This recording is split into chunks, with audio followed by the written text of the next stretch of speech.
Something that kind of surprised me a little bit was that I didn't realize how many people didn't know about this. Like, part of the reason why I don't really use umbral forma is because you kind of don't need to. I mean, to be fair, this is more of like a very, very end game thing that you can do. As you can see here, I have all of my omniforma. I've basically omniformaed my entire warframe. There's nothing else to do here. I did this specifically because what I can do is I can get a bunch of extra slots and stuff, so I can have a bunch of extra capacity and stuff.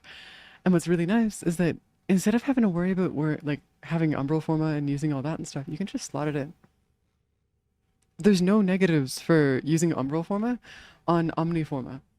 A lot of people tend to like a lot of peeps that I know of like on stream and like other things that I've been like showing people how to do this and whatnot. I've been like kind of surprised the fact that umbral format has no negatives when you put it on omniforma.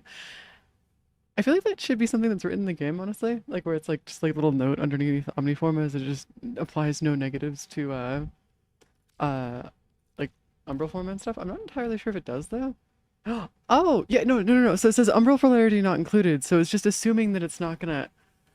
Okay, well, fair enough.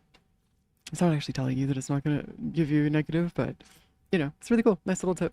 If you're ever like building stuff and you want to have like an umbral mod. Granted, umbral mods work better if you have all three of them, of course, but considering that most of the time you don't really need to worry about having all of them, it works. Also, most of the builds that you can do don't really need to have like anything too insane here, which is nice.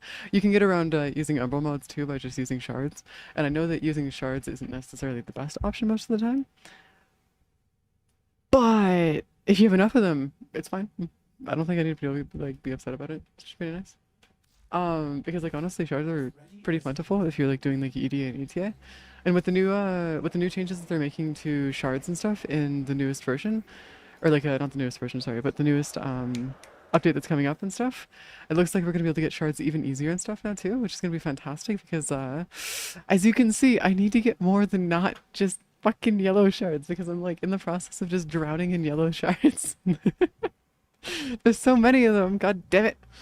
Whatever. Yeah, neat little trick. I didn't realize this was a thing until I started actually like messing around with different mods and stuff. Found it out by accident. But yeah, it's nice.